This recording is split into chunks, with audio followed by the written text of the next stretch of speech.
Welcome back, Snack Cakes. We've got Sarah here, not your usual host. Here for a little special short session of the Two Lit podcast with Morgan. Say hi, Morgan.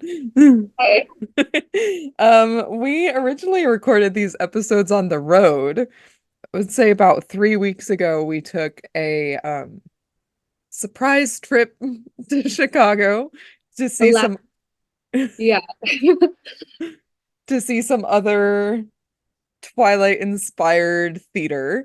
Um, and we wanted to make just some brief episodes of the podcast talking about what we see as like a little bonus episode and to also shout out the other people keeping the Twilight Renaissance alive. Yeah, we saw we watched the Twilight burlesque show, Twilight After Dark, a little bit before the trip, and we got to meet up with one of the creators, Maddie, while we were there. And then we saw Twihard, which is a Twilight parody musical. Thank you for Ta-da. prepared. For those of you who are just like listening along, I've saved my copy of the program. And both shows are absolutely excellent. So Yes. we kind of direct some traffic over their way if we can. I think for sure the burlesque show is available to rent right now, and then hopefully Twihard becomes available to watch because they just closed their run. I was gonna say, But do you know if they did a pro shot? I don't know. I saw something very so today we're talking about Twihard, this lovely Twilight musical, um, written by Brian Rasmussen and Tiffany Keen Schaefer. I apologize if I mispronounce your names.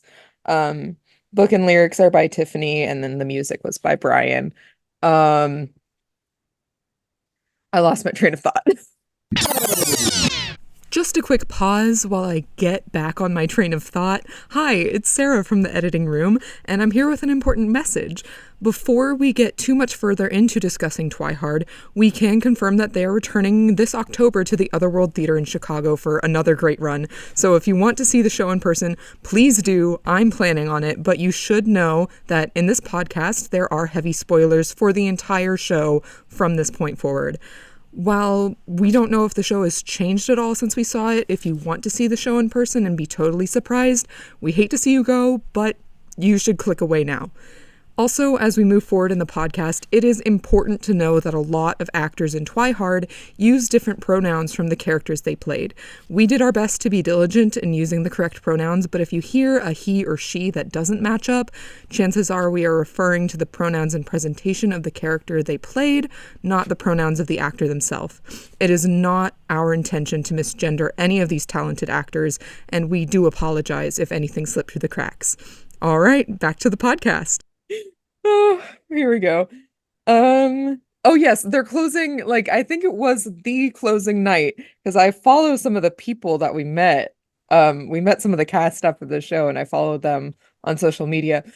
Kellen Lutz came to their closing night, I think, Okay, that's cool. which is iconic. And they got to meet well, Kellen met specifically the person who played Emmett, Maxwell Peters. Yes. Oh, Which it's so fun. I guess this is a good way to start talking about like the characterizations of the Twihard characters because Emmett was a hoot. well, it was similarly to how we did it. It double classes Emmett and Jacob. Hmm. And as I told you last time we tried to record this, they did the impossible for me and made Jacob my absolute favorite character. I loved it. It was so funny. The amount of desperation. It was just all of them are very clearly like seasoned actors and Yeah. performers. So the comedic timing was pretty much perfect just across the board. But that actor specifically, like, just had a way of making such an impact on every scene that wasn't about them while they were there. And I loved that. Yeah. Or didn't Jacob, no, it wasn't Jacob. It was when he was playing Laurent, like had his stomach painted. That Like was came on. a recurring joke throughout the show. I think the night we saw it, it was painted as Ratatouille or something, and they like made jokes about like, oh, that's my favorite movie or something like that. But I A think they mullet. changed it every night because I think I saw a picture of that actor with Shrek. Ever painted it iconic because it, first of all, it stayed on. Like it Yeah. but also done so well. And I don't know, I don't imagine it's easy to paint on skin. So I Especially sweaty skin. These guys like the venue was fine. But like working so hard under stage lights, you're gonna get sweaty anyways. And they also oh, did it so quickly too. right. Like I was really impressed. But basically every little detail that went into this, you could tell was really well thought out, but Yeah. also had like the intended, I think, comedic effect. I was really impressed by all of it. I mean, we can kind of talk about the venue too, just because there are other shows coming up there, and I think that they do a similar type of style show for most of their season. So the So Otherworld Theater in Chicago is where Twihard went up. It was a very cool venue. so cool. It was kind of like a what you would expect from a black box theater, but the whole thing, like I think they do primarily fantasy and sci-fi shows, and you could tell like they really curated the space to match that vibe. Um, the whole front of the theater felt almost like kind of like a shop. Like there were all sorts of really cool, like occult-esque things. Yeah. And then you walk into the theater and they had like trees and stuff kind of in there setting the space. And I don't know, I think basically, I mean, it was perfect for the show that they were doing. right. Because I mean the set was mostly minimal, but like it was all themed around like Pacific Northwest foresty. Like you said, there were trees everywhere and um the pit itself, I think, also had a lot of that woodsy vibe going on. It There was a live band on stage, which is always a nice treat. Composer actually was playing in the show, which was really cool because like, that doesn't happen all the time. So that was really neat to see. Um, but yeah, I mean the whole venue was really cool. There was a lot of attention to detail, and I'm sure they do this for their other shows as well. But even like their bar menu was themed around like the drinks were themed around the show and stuff. So it really I what cocktails did I get? I got like two of their Twilight themed cocktails. the news where something's this is the gin of a killer Bella, Yep. maybe. And I think that one was like apple flavored as well, like had some caramel apple business going on. yeah, there's like a shot of blood, I remember. Yeah, I forget what that was called. I also had that one. And then there was one I didn't have that was like, Where the hell have you been, mocha or something like that, which was kind of like an espresso martini, I think. Yeah, I would have paid more attention. I will give a disclaimer that there were parts of the show that I could not pay as close of attention to as I would have liked because I had a horrible migraine. So you're sitting there and the haze that they had was absolutely incredible and like everything you would dream of for a show like this. But because I wasn't feeling well, it was making my head hurt so much worse. Yeah. So I was You like, had been driving for so long that day like too. 9 hours straight. And then we had a difficult parking situation attempting to get into the city, and then kind of rushed right over there. So it had been a long day. But the venue was awesome. I think that there was like it was so clear how much care went into curating like such an experience for the show for fans of Twilight. Like there were definitely things they would recognize right away coming in.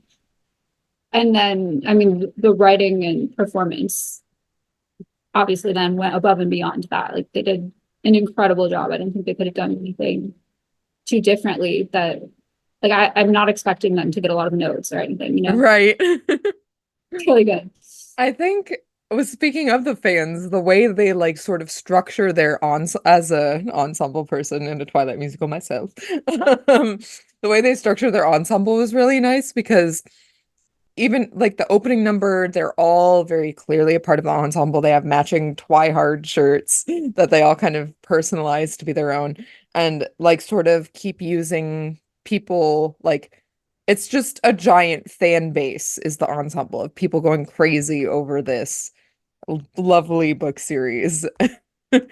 Um, I almost thought like that was nice because it's immediately what starts the show off is this big fan obsessing number yeah, that well they established themselves as returns like it to like, hey, this is for you guys. right, yeah, they established themselves as like a fan club there to worship basically the book series, right? Um, and then that was kind of how we set up the framing device of Ara being their leader. Oh my gosh, Aro, where do we begin? Yeah. So they, I would say for anyone who has not seen it, think like King George from Hamilton, sort of like had yeah, that energy and made similar appearances where it was like coming in, giving the the true commentary, princess track of the show. the true Princess Jack, and then heading out. So I know that that was one of your favorites. If you want to hmm describe like the character design and everything. Okay, the character design is essentially like Aro in what is drag, like Volturi drag, which is great. I don't know. I want to like second everything that you said is just that it was also a really nice a way to keep the narrative moving without getting stuck. Aro would just show up and push things along and or scream at the top of their lungs, which was so fun. Yeah, it's just one of those characters that when they show up, you're always gonna crack up. I don't think any of the any of the actors displayed any sort of reservation or fear to go there with like Yes. the dream of the character that they could. And none of it felt out of place. Like it all felt, I mean, it's a parody, but it also felt like what was called for those Yeah. characters. It's like they played the parts that needed nuance well, but then a lot of it was just performed very over the top. Yeah, I mean I always appreciate that as someone who can like get self-conscious doing stuff like that. A stage full of professionals just so unashamed to do what they're doing and like they don't care how it reflects back on them. It was really nice and really well done, just the levels of commitment that it takes to do that every night and do it for new people or perhaps people that you know every night. I did like the comedy being like tasteful and just enough. One thing that I really appreciated about the show is that they weren't shy about cursing. So if you aren't like a big fan of curse words, I guess the show isn't for you. But also they were really smart about how they used their cursing because it could some of it was like very, it seemed improvised to me, not in the moment, but maybe like something they worked out in rehearsal, like, we're gonna say this here. But every time curse word was said, it just was really well balanced and really well placed, and it would make you laugh every time someone just goes, fuck, under their breath. Like, No, I I feel think like that's a hard balance to achieve when writing something. it can be. I mean, I think it's definitely it's something that I think is a lot harder when writing for performance because there's so many like variables outside of the writer's control kind of at play, like just with how is it going to be interpreted and acted and stuff. And I think like either they worked closely with whoever was directing and the development team and stuff to figure out what the balance was for all the characters, or these actors just knew like they had a really good understanding of what their roles were because none of it felt out of place for what you would expect for the character, but then adding that next level of like, okay, extra ridiculous and parody and all of that. I But the comedic timing I thought was pretty impeccable. I will say, since we're re-recording this, we've forgotten a lot of the specifics about the show, but one thing that really sticks with me is in the opening number, the actor who plays Edward is wearing this glorious blonde wig, and they're like all fighting over like Team Edward, Team Jacob, and he stands up and is like, "You don't deserve him, bitch." Oh, yeah. So Um, funny. it was very funny. I have a lot of memories and like thoughts now that we can reflect on about like the characters and stuff and how everyone was portrayed, and then some like big standout moments of the show. Yeah. We want to just talk about those. Well, we've talked a little bit now about like the writing and development. We saw in the program that this wasn't something they had been working on for like years and years on end or anything like that. It was the writer and the main lyricist for the project had started, I think, what did it say, in 2012 So maybe? wrote the one song Sacrifice in 2009. Um, and then she kind of shelved it for a while. Until like And this then in past. 2023 is when they Yeah, picked it back up. yeah, and I think, I mean, it was so well developed. So And quickly developed too. real quickly developed, and they did hint at working on a sequel, so I think that'll be exciting for people. But Try um, harder. yes, which was encouraging to see, like that they were able to pull off like such a huge feat, kind of in such a short amount of time. As I think we've kind of discussed a little bit in previous episodes of the podcast, Dusk was also developed like at Super ridiculous. quickly. However, like I think that the focus that they had and like whatever going in was very clear, whereas we were a little bit confused about where to get our footing in the beginning and like had to meet some deadlines, but we weren't, I don't know, like it was just something like a new kind of concept we were exploring going into it. And now looking back, we're like, oh, well, we would have done so many things differently. And as we work on revising and stuff, like it's not the same moments that we want to kind of focus on and highlight and stuff. Right. And I think that they went in clearly knowing, like you could tell that they, at least someone on the team, knew the source material well enough, and it was like close enough to them in a personal way where they were like, okay, this is the story I want to tell revolving around I think the Twilight. And fact that it also fits so well into just modern musical theater in general. I think we said this a lot the first time we attempted to record this, but it really felt like Twilight with a Heathers feel to it, or like just sort of that like teen musical, teen edgy musical that's been really popular right now, like Mean Girls, Beetlejuice, really Dear Evan grungy, Hansen, like kind of yeah, that. like it was like, yeah, I would say it felt, for people who could not see it, it felt very similar. It had elements of so many other shows Yeah, in it, reminiscent of Heathers in a way, just kind of the style and stuff, which worked really well. But what I was saying about having kind of like that clear idea of what the story meant to them, the people developing the show. And I don't know the ages of the creators at all. I don't know if they like kind of grew up with Twilight or how it how it kind of impacted their view of it was impacted by like the time they were first reading the material. But you could tell that they identified certain things with certain characters, and even though it was performed as comedy, it was really evident like what they were trying to say about the characters and what the audience takeaway should have been. They did a really good job with that with Bella, hmm who and from the beginning, the first song I think we hear that character sing is Sacrifice. And it really kind of, I think, is meant to connect with the audience in a way of being like, I am not your typical, like, I'm not just like the whatever, the damsel heroine type character, which is a lot of the criticism that that character gets in Twilight, that they're not Yeah. doing, just kind of there to be fought over. Um, and she, the character, established herself so clearly as like, no, I have autonomy and opinions, hmm and I want to be treated with respect, like right from the first song. And kind of you got to see what that internal conflict was for her and why she was motivated by the decision to make the decision she was making, which really like set a great framework for that character and I the think choices. also because a lot of the like, do you see this shit comments came from her as well, to have her recognize the absurdity of what is happening to her. Yeah, she had a degree of self-awareness that I think we forget that.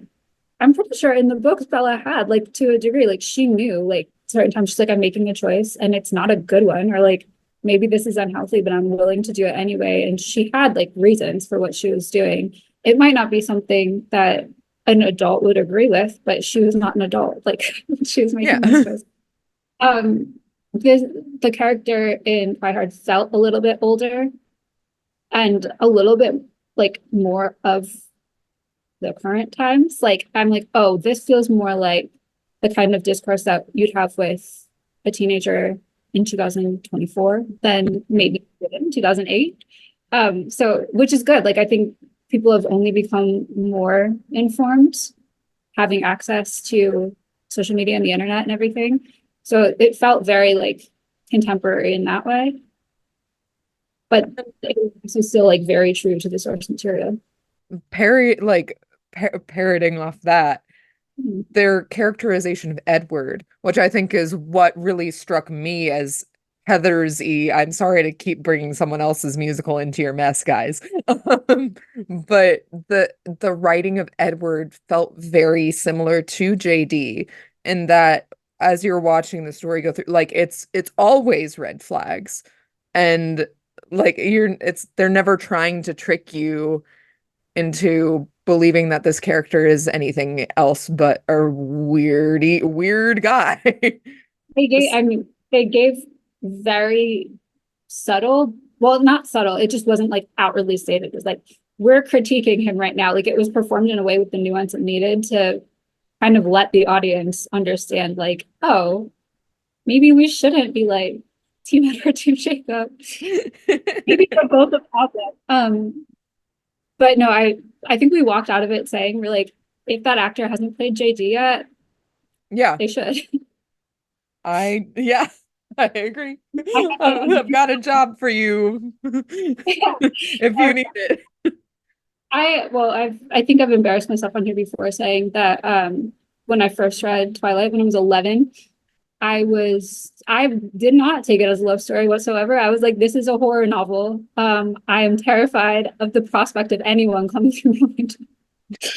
As you should be. I picked it up again the next year once my friends got into it and was like, oh, okay, like we can have fun with this. But it was like really scary to me at first. And his character, I was like a little uneasy with. And then we were comparing him to JD and stuff. Similarly, the first time I watched Heathers, I had nightmares constantly. I was like, I would like lock all of my doors. I have 3 doors coming up, like my steps. I would lock all of them several times and still be afraid JD could be in my garage. And I'm like, it's a fictional character. And the comparison there, I was like, really though, I see the parallels for sure. Oh my goodness. Okay, we also need to talk about the amazing standout characters of Carlisle and Charlie. If we touch on Jacob, just because Oh yes, okay. Other components of the love triangle. The love triangle is hinted at, sort of. It's Jacob making advances and Bella shutting him down constantly, as it goes in the movie, and I'm sure as it goes in the book. Yeah. My favorite line personally in the entire show was something along the lines of like Jacob's introduction or something, and she goes, "I'm 14." I make that comment all the time. I'm like, okay, so she's out here young, but like out here like married, having a kid and stuff, and he's like opposing all that, and I'm like, you're in algebra right now, like go back to school. What are you doing? But it says something about being 14, and then later, I think a couple scenes later, someone's like, "Who parked your car?" or something, and she's like, "Some 14-year-old," and I was like, exactly, that is how this is thought of. Yeah, I think people forget just how young Jacob is. All of the characters, well, not all of them, because some of them are in their hundreds, I guess, but Bella is a young character. As I said, she kind of established she's a mature character for the most part for her age. Isn't she like 17? 17 during the events of Twilight? Yeah, but like has a lot more responsibility and maybe some more emotional maturity than a lot of other 17-year-olds. Yeah. She's not like other girls. That's what we like to say, yeah. But I mean, to be fair, all of them have had some traumatic past and stuff, which isn't fully explored in the source material. It's just kind of mentioned sometimes in exposition, but they played it as like Jacob as a child with a crush, and I thought that was really funny. and I liked to see it. And also Yes. comedy of that character was just perfect. It was so funny. So it well, part of what I think their future projects are going to look like, at least they hinted at it at the end of Twihard, was Twihard 2 Twiharder, Yeah. which hopefully will follow Jacob and the events of what would be New Moon-ish. So Yeah. I'm excited to see if that happens. Love to see it. If they do more, I'll be there. Oh yeah. You know. Now I would like to invite the audience to step just picture this in your mind's eye. We step into the venue, it's got the gorgeous set design. We're looking to find seats. And we see the entire front row has signs on the chairs that say, like, caution, Daddy Burlesque Zone. And we're like, Now, given the choice between those seats and the rest of the auditorium, or the black box, the seating arrangement, where do you think you would want to sit for the show? So we sit in this front row and we are treated to the best. Again, because this is for the fans. They really embraced the giant cult following of Charlie and Carlisle as a pair, like we did with Dr. Dad and Chuck. Which, oh my gosh. I best number of the whole show. It was so memorable for sure. It was so memorable. I specifically remember the actor who plays Charlie takes off their like jacket, throws it at the lady sitting next to me, and says, "Fuck the police," right? I keep the one lyric that is kind of like the most recurrent in the song is our fanfic is called Daddier Than You. And I sing it in my head sometimes. It's really catchy. I wish it had returned in Act 2 somewhere. Well, there were hints of like they're flirting Yeah. Really, that they were about to start it up again and then never did. It was like the tease of it all. Yeah. They achieved something we couldn't by casting or writing the two dads to be played by the same actor and kind of like pining after themselves and like the good qualities they see in themselves that they're like, wow, this would be really nice to have another person by having two different actors, the characters. I just want to find out their names so I can give them Nicholàs Ian and Cosmo Caniglio. Well done. So good. So good. And then Maddie, who was in the burlesque show Twilight After Dark and also co-wrote it, played Bella in that show, and leaned over and goes, "Oh my God, those are the same like tassels that I had." So I mean, no notes all around on that one. That was so entertaining. You had the Twihard like ensemble come back for that as the chorus, like as the fangirls. Well, fangirling, but like also almost being the ones to construct the fan fiction that was playing out in the hospital after the car accident scene. And it was completely unhinged in the best way possible.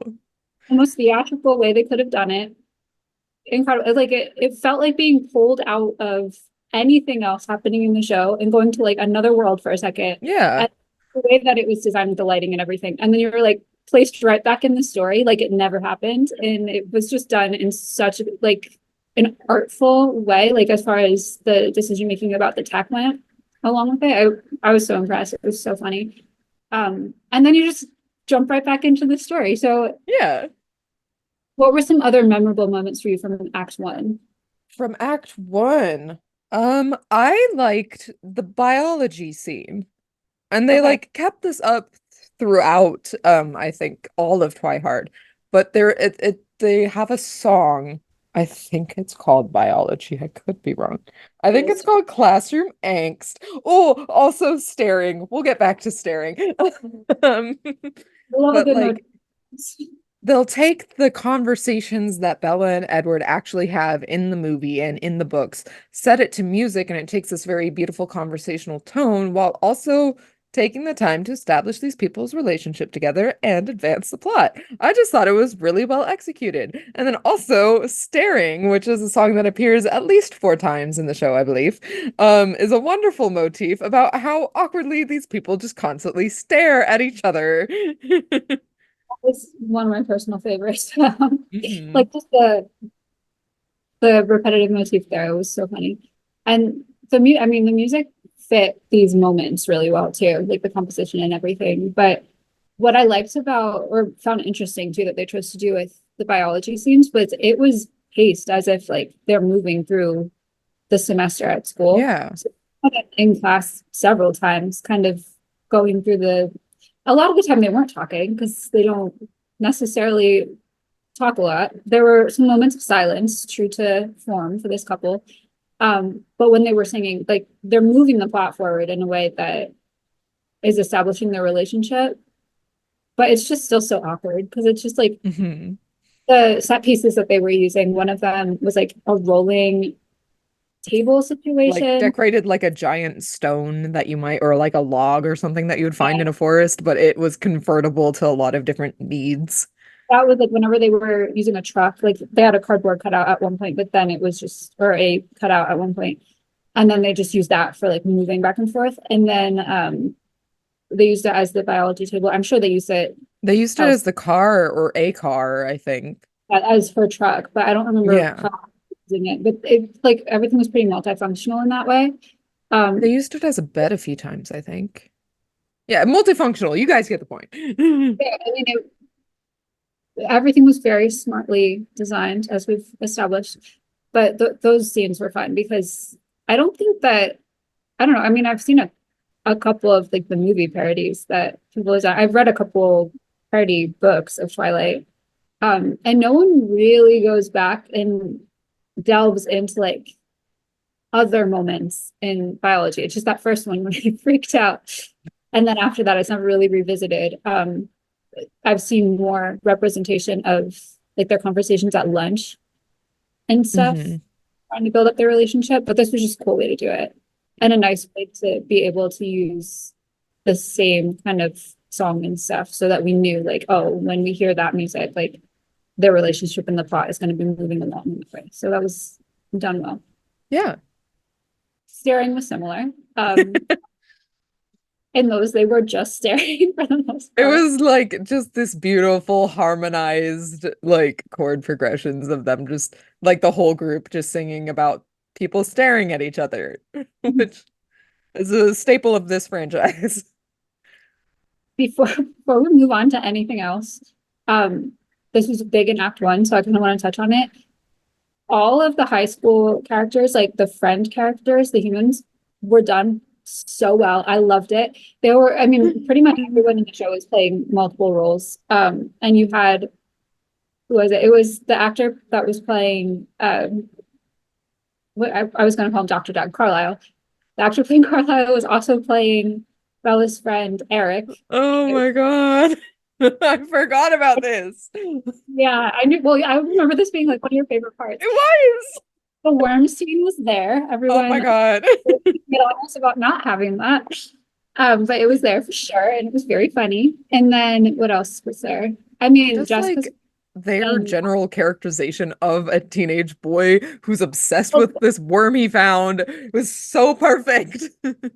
characterization, I think, of all of the human characters was set so far apart from like the high school vampires, right? Like they were high Yeah. school vampires. Um, that it felt really like human and grounded, which was just And performed also really well. kind of like a why wouldn't you be drawn in by these vampires? Well, I don't know. Personally, maybe not, but the staring made him less scary to me.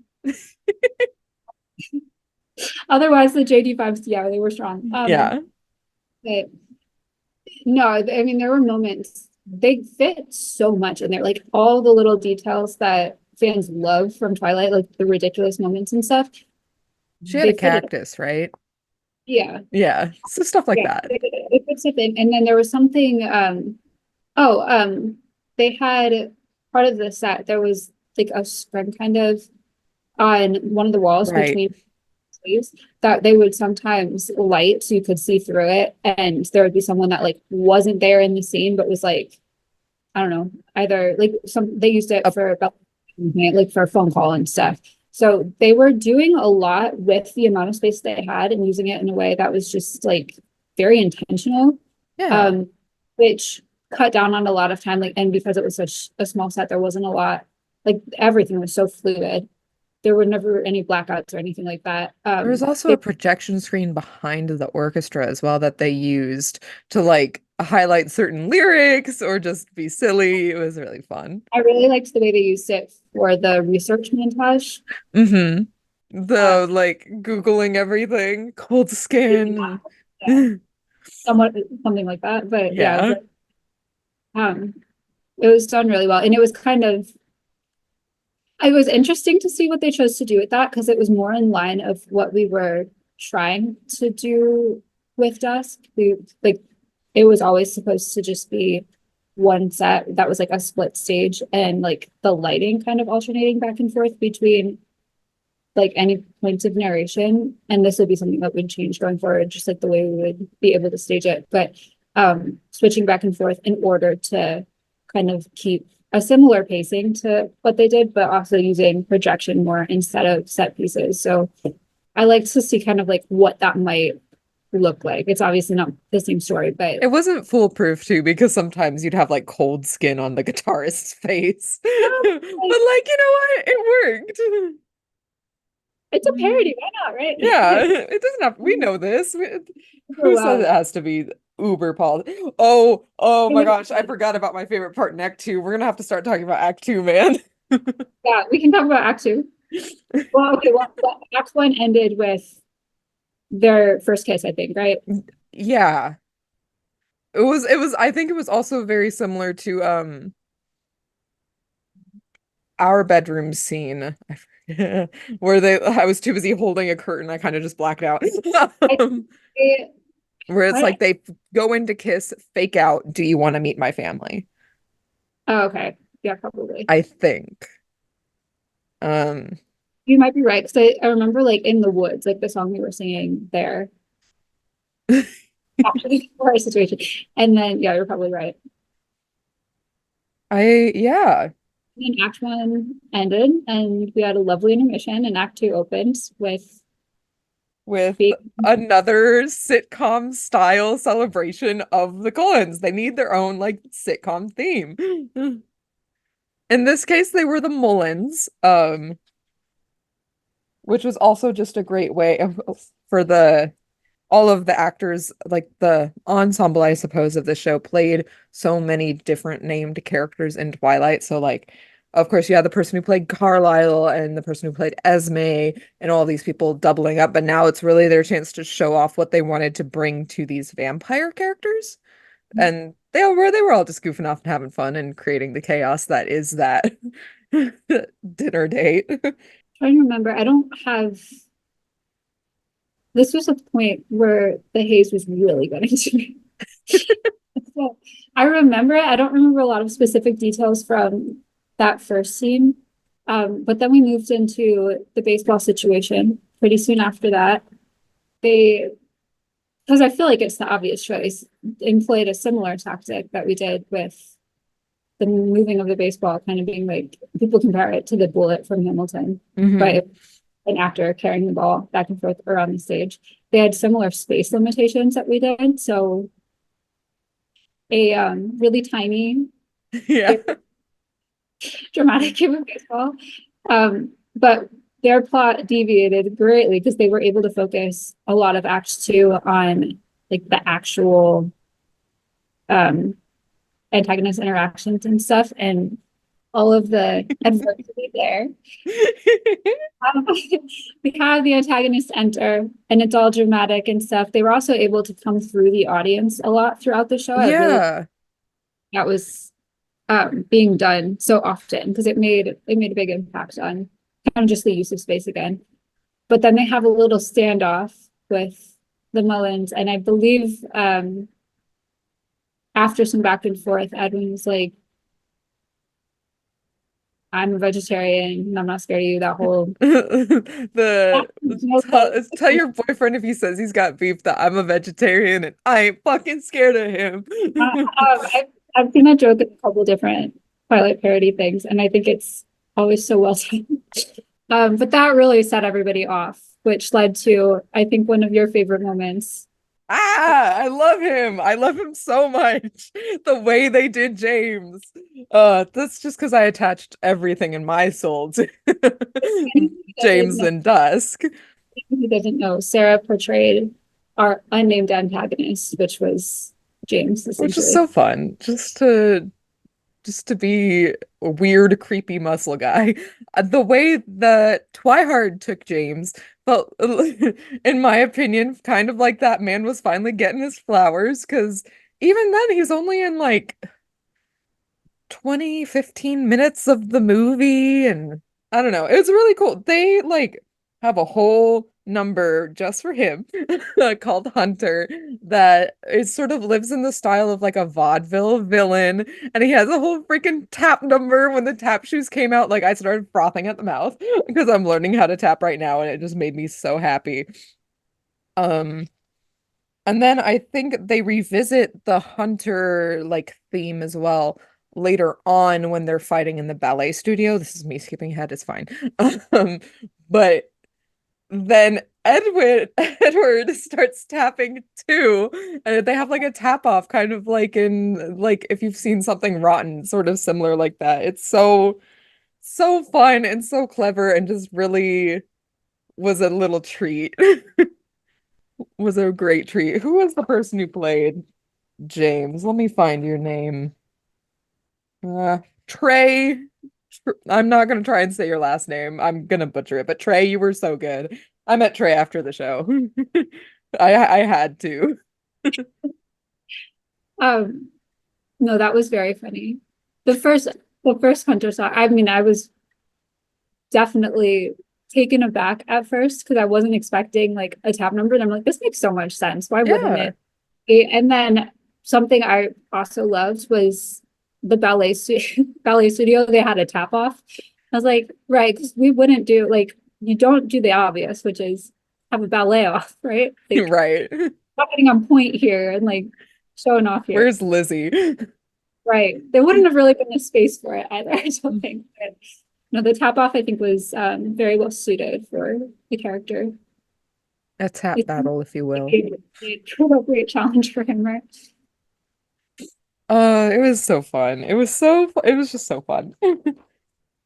I mean, What? they definitely achieved creating something for the fans that still had a message, um, like a critical message towards the source material, and then they built hope for like future productions of this sort from the same Yeah. team. That was really cool because after we kind of conclude the drama and find the resolution there, Hmm. they ripped his head off, right? And they had like a Oh yeah, with like they had like a wig head as his ripped off head. That was fun. we find our Um, resolution to the drama and the conflict of the first movie. And then Aro comes back out with the Twilight chorus and got a beautiful, very harmonious number that serves as a warning and also potentially a promise of a a threat. A threat of a sequel. I love it. take it. Could be I would taken. love to see like Twihard or the sequel come back in some iteration. Not only Sure. because I saw the casting call on backstage and decided not to apply for it, and I would love to try it. But also just I would love more people to see it. It's very fun. That's why we're doing this, is to give them their flowers. Oh, for sure. I mean, they absolutely deserve it. Nobody, like, really, no knows, right? Like, there wasn't a point at all, I think, where anyone could, maybe people could if they have different personal attachments to the source Yeah. material. But there wasn't any point where I was like, that's not how I've always thought of this character. I can't understand why they would like make that critique against them or something like that. Like it all seems so appropriate and well deserved. um I also like because they also made their show so quickly. I think if they took the time to revise it at all, or just like iron out some of the kinks, like it would just be even better. Yeah. Yeah, I mean, I would wonder if there's anything that they would plan on kind Yeah. of visiting and maybe doing differently, or kind of how they felt about like the development timeline and stuff. I think they were absolutely ready to open. Oh yeah. Uh, like they were at a point for sure where they could have an audience that And would they resonate. extended their run due to They did. popularity, which is so well deserved. I Yeah. believe it said in Brian, who did the music, in their bio that it was their first time ever composing a musical, but they Yeah. have an extensive background in music. Um, which I thought was really like, okay, you freaking nailed it, dude. I would be interested to know too, the creative team, what genres they usually work in. Yeah. Because I think like they had parody so down, but while still like attaching some meaning to it. Like I think that there's often Actually, um oftentimes I think it's hard to add any real depth to comedy in a musical theater format, because musical theater itself already lends itself so well to like being big and over the top and dramatic. So usually the parody musicals kind of only focus on that side of things. And that was something during the development process of Dusk, we kind of struggled with deciding. Like Dan and I do not have background in writing parody. Like I'm like satire, yeah, but that's like a whole different thing. yeah. And there were elements of this that I think felt really satirical of Twihard. So I would be interested to know like what other works they do, and I'd love to see more of them. I'm gonna pretend like I'm not creating a whole bunch of background noise fiddling with this program. It's a job for me, really, when I edit this. I wanted to actually like read a section of the director's note, which also sort of gives that feel of like, yes, we're being funny, but we're adding something to the stories that Tiffany wrote. As a young woman, I felt the weight of constantly having to navigate choices while knowing that no matter what decision I made, the world at large would find fault with it. It aligned with Bella, albeit her dilemmas were a bit more supernatural. And I thought that was a really nice way of returning agency to Bella. For We sure. talked about that earlier, but I mean, I think that's why when I read that, I was like, I wonder at what point, like in her life, she was exposed to Twilight the first time. Because like that's such she like a started pro. writing the musical in 2009 while still in college. So Okay, she was pretty older much an than adult. yeah, so a little bit older than some of the fan base, and I think that that was like that level of critical thinking towards the characters and level of empathy for the characters while developing it, because the first song being written like maybe some of that had changed, but being written in 2009 initially, you could really feel like how much she related to Bella, which is And how important. that discussion still needs to be had today. Absolutely. I think it's even more important that like we're able to talk a little bit more openly about that now, just with the number of platforms and stuff where people can kind of share their experiences and stuff. But overall, it was fantastic. So well Thoroughly done. enjoyable. Yeah, I think absolutely. every single sold out show and extension and Kellen Lutz coming and everything, it was so deserved. Um, and I don't know, I'm like I'm really proud of them for doing something so silly, Yeah. uh, making such an impact with it. I'm excited to see what the creative team and also what the actors do moving forward. I follow a few of the actors on social media. Hi. Yeah, so we were able to kind of chat a little with one of them after the show, who's currently working on their own projects and stuff, like their own writing projects. So I know all of them are, I mean, we've got a pretty professional group here Pretty reading. stacked cast. It's like, oh, okay, wow, like they're very passionate about their craft and they're luckily like doing a lot with it. So I Yeah. think there's a definitely thing more of them. Otherworld in general as well. The night that we went to see Twihard, as soon as they had closed and sort of cleared the space, they went right on to another thing. Like an improvised, I think it was improvised musical It was an improvised of Akatar. I'm so disappointed we didn't see it. So I'm like, oh my God, that would have been hilarious. And I But think a lot of people who were in the Twihard cast or were like are just company members in general with Otherworld and stuff like that. So they were also in that musical that night, which was like, damn, okay. But it just goes to show like I think they're nurturing some great stuff over there. I cannot wait to get over there and try and sink my teeth in. yeah, I know I grew up in Chicago and was like, it's going around back then. And I mean, you're closer by. You should take advantage of seeing other Oh stuff yeah. they're playing. What? There was, I think, some musical that they had coming up that you were really interested in. Oh, Romantasy. I was like, this could Yeah. be so fascinating. Like, it sounds funny for sure. Yeah. But I don't know, anything else we wanted to say about this lovely little piece of musical theater? I completed your guys' crossword, Oh, your like word program. search. That's another point. So much thought went into the program. It was great. Yeah.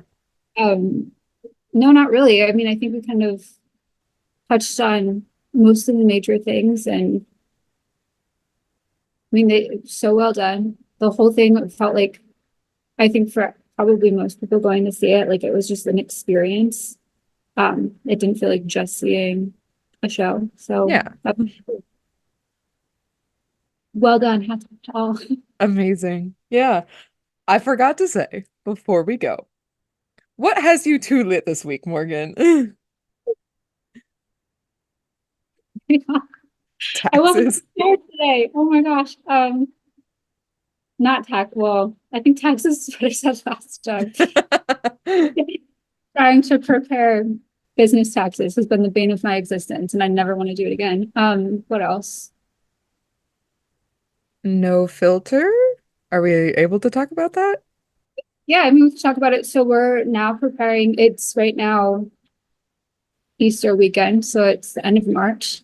And we're getting ready for Fringe 2024, where we will be Woo! back, um, another version of Dusk. I need to update you on so many things, but That'll we're, be after the podcast closes because yeah, some things we're still stay secret. returning with some Dusk material as well as a new show, which is not parody at all. It's an original work by one of our friends, very talented friends, Jack, called No Filter, that Dan, our composer, has been working on music for, and just kind of been producing that, and are excited to bring kind of a preview of that to the world this year. I'm just gonna say I popped off in our group chat last night because I they just finished submitting like self-tapes for the audition, I believe. That deadline has just passed.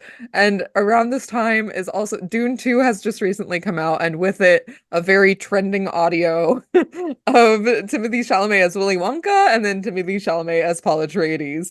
Um which got shared in the chat of like choosing two contrasting monologues. And I think it was Vinny said, what does this mean? And I was like, anyone who did not sing Resurrection by Hans Zimmer as their song is now cut. I Um, was proud of that. I'm not sure, but that would have been a good choice. Singing in Fremen. Yeah, so we'll have updates coming soon about what you can expect to see this summer. Um, we're excited. I think for now we have, I want to double check the handle. I don't want to misguide anybody here, but No Filter has an Instagram page now. It will be on the screen presently. It's just No Filter Musical on Instagram. So we'll be sharing some stuff over there. And then we'll also be putting things on the Dusk account at Dusk underscore musical on, I think, all social media. We're planning on posting some more stuff to YouTube soon too. So I would going and Aside subscribe. from the podcasts. Are those Yeah, going on the I YouTube? would Yeah. have some exciting plans over there. So I'd say get on subscribing over there if you want to see some fun stuff coming this year. I think I'm that yeah. I What? didn't What? get too lit about it. I'm so sorry. Do you want the positive one or the negative? Go for it. I don't think I have one yet. I didn't really think of one. Um, the thing that's got me too lit positively is that I work for public schools. They're on spring break right now. And the Stardew Valley 1.6 update has just dropped. So I have been spending pretty much every single ounce of free time that I have just grinding out on a new farm. Leah, watch out, girl, I'm gonna marry you. You can have multiple cats now too. Like, it's got me too lit. Fishing is Well, so much easier on PC, by the way, if anyone is struggling with that on their Switch or something. I guess I can go in a similar vein as that. While I was sick, usually I reserve my unchecked playing of The Sims for around Christmas, but because I wasn't feeling well and had gotten a lot of my other stuff done, I really let myself get back into that recently and just remodded my entire game and like got some new custom Are content. you doing a legacy or just like freestyling it? Oh, no. I kind of honestly highly recommend for any creatives out there if they're like looking for story ideas. It inspires a lot for me. I have something happen on there, and then I'm like, oh wait, I'm right about this. So Especially just when you start to like lean into the random stuff that happens in a Sims game instead of like strong arming the narrative. no, okay. I was sick of this one person in the house. Sick of this one person in the house. So I moved. I was like, I don't know, like it wasn't letting me cheat to like just remove them from my family, which usually I could do. So I was like, that's kind of weird. Why? And I was like, that's fine. I'll just send them to college. So I go to do that and it moves them into a new household, like in a dorm in college with a baby. Like they don't have a baby. So it's just like a random baby was living at the school. And it was like this is their new household, and I was like, that's kind of weird. And then I was like, okay, whatever. And then there's like this is not interesting to anybody, but I'm gonna tell No, you. go, please continue. So there's like a whatever, a 2 hour period or something where it's like moving into university and they're moving in, and then I get a notification that was like, well, the baby can't live here. And I was like, that's fine, it's not my baby. It can move away, right? Like have it go to the bin or wherever they go. Ben. I don't think what they call it, right? So I was Yeah. like, we can go back and like wait in the gallery for a family to love them. This girl is not for it right now. I'm just trying to get back to the other house with the interesting people and leave her here. But then I don't know. So it's like runs out of time. And it was like, so the baby can't be left unattended and like it can't stay here with her because it can't live in a dorm. I was like, whose baby is this? It's never happened to me before. Whose child is this? It kicked her out of school because it was like, well, apparently it's her responsibility now and it can't live here and she has no other option. So that had never happened. That took me a little bit. So like, how do I get rid of her now? But Do you know who's this baby's parents? I have no idea. It was just like an NPC character. I think actually technically it was a toddler, but baby enough that it couldn't live in a university dorm. So that got me a little not fired up, but confused and Too lit. yeah. That's If great. anyone is any form of gaming, I hope it's got you too lit too. This is Sims 4, right? Yeah, that one was. I have the others, but that was Sims 4. It's real glitchy, but I play anyway. Yeah. I think also with the like now we're just talking about Sims 4. Their Yeah, like story progression up. I mean, if you want to hear us yap, stay tuned, question mark. If you want to hear us talk about nonsense, hint hint. Another podcast in the works for that. Um, but like the story progression in that game can just be so wild at sometimes. Like suddenly people have like three new babies, and you're like, whoa, hang on. Well, one of them froze to death on an island. Like I was living, I think it's called Subani. And they were like, out standing by a fire on the island, and I got a notification that they were freezing to death. And I was They're like, standing by a fire. okay. It was like, pick them new clothes. And I was like, there's what? So They're on a tropical island next to a fire, freezing to death. Make it make sense. that's the Sims for you. Yep. Gift that keeps on giving. Mhm. All right. Well, I think if there's nothing else left to say, thank you all so much for tuning in to the Twihard creatives, the whole team. Shout out to you guys. Go ahead and follow them on their socials. That has been all for the Too Lit podcast bonus episodes this week. We will talk about the burlesque parody as well. Yes. And give so much credit to Maddie, who hung out with us to see Twihard. Yeah, I miss you, Maddie, if you're listening to this one. Y'all just like watched me smash an entire basket of mozzarella sticks, and I thank you for witnessing that. Anyways, mozzarella sticks aside, thank you all for tuning in. We will see you next time. Bye.